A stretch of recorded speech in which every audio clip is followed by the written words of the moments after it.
தமிழக அரசியலில் பல ஆண்டுகளாக அசைக்க முடியாத கூட்டணியாக கருதப்பட்ட திமுக கூட்டணியில் தற்போது மிகப்பெரிய பிளவு ஏற்பட்டுள்ளது. நீண்ட காலமாக திமுகவுடன் இணைந்து பயணித்த காங்கிரஸ், விசிக, இடதுசாரி கட்சிகள், இந்திய யூனியன் முஸ்லிம் லீக், மதிமுக உள்ளிட்ட முக்கிய கட்சிகள் அடுத்தடுத்து தாவேகா அணிக்கு ஆதரவு தெரிவித்திருப்பது தமிழக அரசியலிலேயே தலைகீழாக மாற்றியிருக்கிறது. ஒரு காலத்தில் திமுக கூட்டணியை விட்டு யாரும் வெளியேற மாட்டார்கள் என்று கருதப்பட்ட நிலையில் இன்று அதே கூட்டணியின் முக்கிய தூண்களாக இருந்த கட்சிகளே புதிய அரசியல் பாதையை தேர்வு செய்திருப்பது மிகப்பெரிய அரசியல் திருப்பமாக பார்க்கப்படுகிறது. இந்த மாற்றம் ஒரே நாளில் நடந்ததல்ல என்று அரசியல் பார்வையாளர்கள் தெரிவிக்கின்றனர். 2021 சட்டப்பேரவை தேர்தலிலேயே கூட்டணி கட்சிக்குள் அதிருப்தி உருவாக தொடங்கியதாக அவர்கள் சுட்டிக்காட்டுகின்றனர். தொகுதி பங்கீட்டில் ஏற்பட்ட அதிருப்தி, கூட்டணி கட்சிகளுக்கு போதிய அரசியல் முக்கியத்துவம் வழங்கப்படவில்லை என்ற குற்றச்சாட்டு, ஆட்சியில் இருந்தபோது அவர்கள் முன்வைத்த கோரிக்கைகள் நிறைவேறவில்லை என்ற மனக்கசப்பு ஆகியவை பல ஆண்டுகளாக சேர்ந்து வந்ததாக கூறப்படுகிறது. அந்த அதிருப்தியை சரியான நேரத்தில் அரசியல் வாய்ப்பாக மாற்றியவர் விஜய் என்றும் சில அரசியல் விமர்சகர்கள் கருத்து கூறி வருகின்றனர். தாவேகா ஆட்சி அமைந்த பிறகு கூட்டணி கட்சிகளுக்கு அமைச்சரவையிலும் பிரதிநிதித்துவம் வழங்கப்பட்டிருப்பது மற்ற கட்சிகளுக்கு ஒரு தெளிவான அரசியல் செய்தியை அனுப்பியுள்ளதாக கூறப்படுகிறது.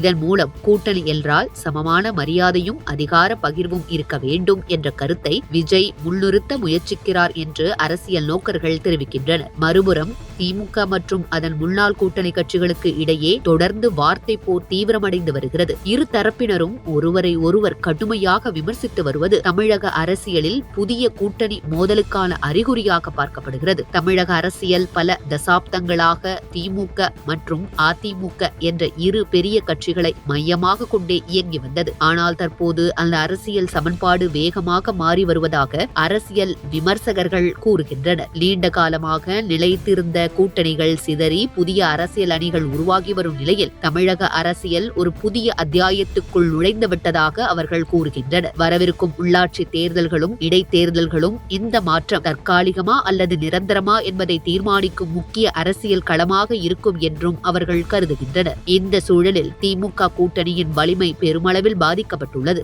இது அந்த கட்சிக்கு மிகப்பெரிய அரசியல் சவாலாக மாறியிருக்கிறது என்று அரசியல் விமர்சகர்கள் கருத்து தெரிவித்து வருகின்றனர். மேலும் சில அரசியல் பார்வையாளர்கள் தமிழக அரசியலில் பல ஆண்டுகளாக ஆதிக்கம் செலுத்திய திமுக, அதிமுக என்ற இரு துருவ அரசியல் மெல்ல மாறி வருகிறது. இனி தமிழக அரசியலில் முக்கிய போட்டி விஜய் மற்றும் அண்ணாமலை தலைமையிலான அரசியல் அணிகளை மையமாக கொண்டதாக உருவாகலாம் என்றும் கருத்து தெரிவித்து வருகின்றனர். இறுதியான முடிவை எடுப்பது தேர்தலில் வாக்களிக்கும் மக்களே என்பதும் குறிப்பிடத்தக்கது.